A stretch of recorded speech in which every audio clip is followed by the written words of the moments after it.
Alright, it's Friday afternoon. I'm going to the first day of Motor City Comic Con. So I'm only going to be here for a few hours. It's 3 o'clock, closes at 7. And I've got to go get a ticket. So excited to see what it's like. Here we go.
All right, we are back. That was Motor City Comic Con, the fall version of it.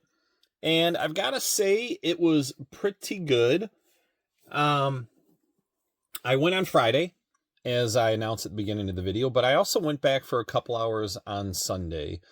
So overall, I'd say it was good. I wasn't expecting it to be as big or as busy as the one that they have in May, right? That's usually the bigger one. And it was. And as I talked to some of the other vendors there, they said the same thing, that just a little bit slower. Dollar books, $5, $10, $15, $20 books, whatever, books in bins, moving much better than wall books, and especially slab books. Not a whole lot of slabs moving. So I thought the show was very good for Bronze Age horror. Lots of vendors there, had a lot of really good Bronze Age horror, and some of it at decent prices, and some I had to pay up for. So if you guys followed me on Instagram, maybe you were part of my last Instagram sale where I had a huge horror sale, and for most of the sale I had a hard time keeping books on the wall, especially the DC books. They were just flying off of the wall as I was putting them up. They were being purchased very quickly. So I have been trying to stock up again on as much as I can. And those prices, DC Bronze Age horror, really increasing in their prices and their value over the past couple years, but it's not stopping. It continues to go up. So as lots of books are crashing in prices, DC Bronze Age horror, along with big keys in Golden Age pre-code horror, continue to rise. So I've got some stuff to go through. I'm going to go through pretty quickly. And then just quick peeks at everything. I'm not going to go into detail on every single book, but you're going to see a common theme here, a lot of DC Bronze Age horror. So here you see Secrets of Sinister House. I don't know, so that's issue number 11, number 10. I don't know a lot of the artists on these. I do know this is Bernie Wrightson, number 5. This is probably like a VG plus, maybe a 5.0, nothing big. And then some unexpecteds. Here are the 100 pagers, which are kind of hard to find in nice grade. And again, I don't know all the artists on these, but just nice to find them. I think these might be Nick Cardy now. 127 and let's see, 120, not sure about that. 118. All right, so that is one pile. I've got some ghosts as well. Don't sleep on these. These are fairly cheap right now, so get them while you can. Again, I'm just flying through these. And another term that we're hearing more recently is Gothic Bronze, or Gothic Bronze Age horror. So I'm not even going to try to describe it. I just know that DC exhibits Gothic Bronze Age horror, and even Charlton and some others, some other independents, more so than Marvel. I don't know that anyone would consider Marvel like Gothic Bronze Age horror. Again, I'm not going to try to describe it. Just the type of artwork, and maybe someone in the comments can explain a little bit about what that means. But the Marvel, and I've got some Marvel here. I didn't get a whole lot of Marvel, but it doesn't really have that Gothic look to it, whereas a lot of the DC stuff does. Here's a Neil Adams cover, some Phantom Stranger, some Swamp Thing. Not a lot of Swamp Thing available. This is just like a compilation issue from Beyond the Unknown. I like some of those covers. Forbidden Tales of Dark Mansion.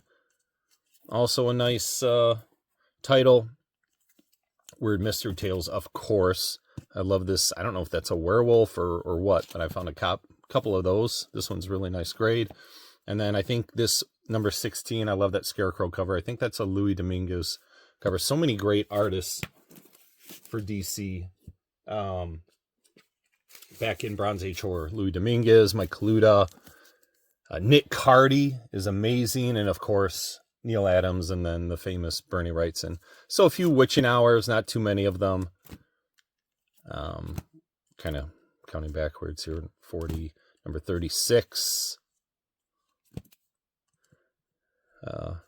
Happy Death Day.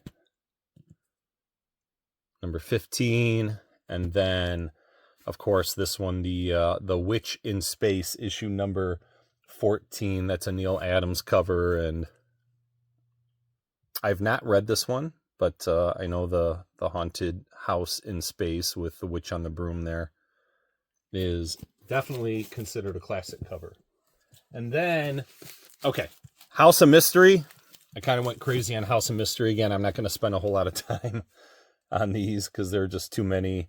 I think Joe Kubert was one of the artists on some of these later ones, except 288, Mike Kaluta, the skeleton in the top hat, playing a tune on this. I don't know if that's a femur bone or what. Really cool cover. Whoops. All right, just go through some more here. Here are a couple of the 100-pagers. Again, hard to find in nice grade.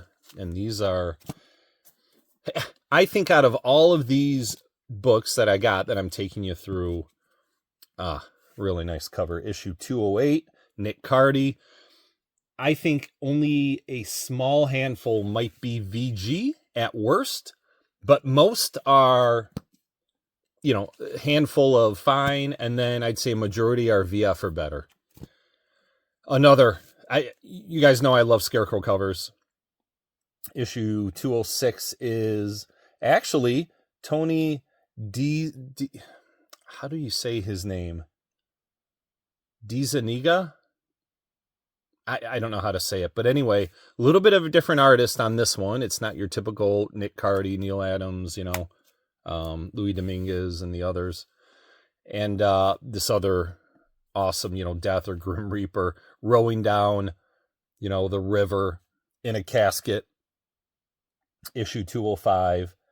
And again, Jack Sparling. Some people, if you look at this on eBay, you will see some people say this is a Bernie Wrightson cover. I think he does some of the interior artwork, but the credit for the cover has been given to Jack Sparling. This is one of my favorites. I love it. All right, a few more House of Mysteries. 195, I believe, isn't 195? I thought 195 was Neil Adams, but no, Bernie Wrightson. I'm sorry. 195 is Bernie Wrightson. 189 is Neil. I've still got all the stickers on here, price tags and everything right from the show. I haven't rebagged and boarded anything. A lot of these are gonna be cleaned and pressed. So issue 182, Neil Adams. And then just a couple more Neil Adams covers here, down to 176. So that's House of Mystery. I got some House of Secrets as well. Not as big of a stack, but got a few of them here. Let's see. Issue 1. I'm not sure who issue 134 is, but I do like that cover. I don't know if anyone knows who does it. I didn't spend some time looking it up, but just a really cool looking cover. And this is nice grade as well. I think VF or better. Can't really tell from looking at it right now. And these price tags aren't exactly what I paid for these. Every vendor there was willing to make, really good deals for the most part. Not all of them, but a lot of them were. Here's issue 119. Issue 118. 102. Nice cemetery cover with the kids and the dog. I don't know. Is the dog not in this one? Maybe not. Mike Kaluta, I believe. Issue 100. Bernie Wrightson. Getting into some of the really good stuff now. Issue 98. Mike Kaluta. With that, I don't know if that's a giant cockroach or what. Or no, the guy has, maybe that's just the half of his body is turning into some kind of an insect. Good example of Gothic bronze here. issue 95, Nick Cardy. Nick Cardy and Louis Dominguez might be my favorite. As good as Neil Adams and Bernie Wrightson are, I really like the Nick Cardy and Louis Dominguez covers a lot. Issue 82, again, Neil Adams, I'm pretty sure. 89. This is interesting. This is actually Gray Morrow, not Gary. It's Gray Morrow, and you might be able to see his name on the bottom here. I don't know if you can make that out or not, but another good example of Gothic Bronze. He actually did some work for some other publishers as well, and I've got some of those books I'm going to show you in a second here. And then finally, issue number 90, another Neil Adams one. Again, another House in Space here. All right, House of Secrets. Okay, that's it for DC. I've got 2 other short stacks. This is my Marvel stack. Nothing big here. I just look for some, some nice books, decent grades, and good prices. And there was also a friend that I ran into there that was at one of the booths looking for some similar stuff. And as he was finding things, he was handing them over to me. So I appreciated that. Made my job a little easier. Chamber of Chills 15. Supernatural Thrillers number 7 with the Living Mummy. And then some nice high-grade Frankenstein. I think I got 14, 15, 16, 17, and 18. I like trying to get full runs of those and offering those up at my claim sales. Those seem to go pretty quickly, so I should have another 1 or 2. And then I've got a stack of some other publishers here. And another title you should not sleep on is Chilling Adventures in Sorcery. This is issue number 2. I couldn't find issue number 1 there. But this started out as an Archie series and then turned into Red Circle, but it was still under the Archie's name. And then eventually it turned into Red Circle altogether. And then I think eventually went back to Archie. I don't know all the details behind it. But the first couple issues actually say As Told by Sabrina underneath the word sorcery there. And you can see it's just a compilation of stories. But this title has definitely been gaining traction over the past year or so. Much more recently, especially if you find them in nice grades. So this was issue number 2. Here's issue 3. And, I was going to tell you, so the artist on a lot of these is Gray Morrow. So he definitely has some nice covers here. Here's issue number 4, Phantom of the Opera type cover. Issue 5. Issue 6, one of my favorites and fairly pricey and high grade. This is a really, really nice grade as well. Okay. That's issue 6. Issue 7, another one of my favorites. I think 6 and 7 are my 2 favorites of this. The magician and his little crystal ball and seeing things happen. Again, really nice grade here. Issue 8, 9, the Headless Horseman. Really cool. And then the creepy guy overlooking the whole thing here. The eyes and the claws. Issue 10, the... I don't know, Skeleton Pirates. Not sure what's going on there. And then issue 11 is the last one I got. I don't know how long the run went, but that is the last one that I have. And then I got a couple Charlton books. Again, Charlton really heating up as well. Don't sleep on Charlton. This is The Many Ghosts of Dr. Graves, issue number 30, issue 27, and issue 25. I didn't find a ton of these. Not a lot of Charlton at this, or at least in nice grade at this show.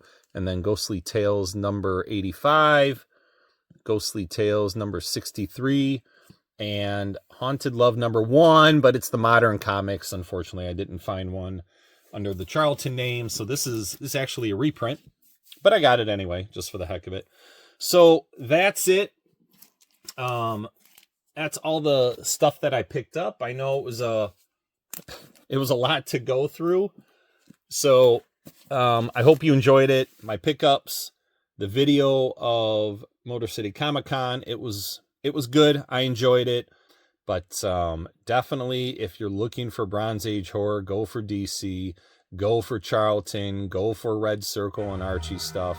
You won't be sorry. So again, that's it. Hope you enjoy it. Got some other content lined up, some new price analysis coming up, and some other things. So that's it. Until next time, have a great day.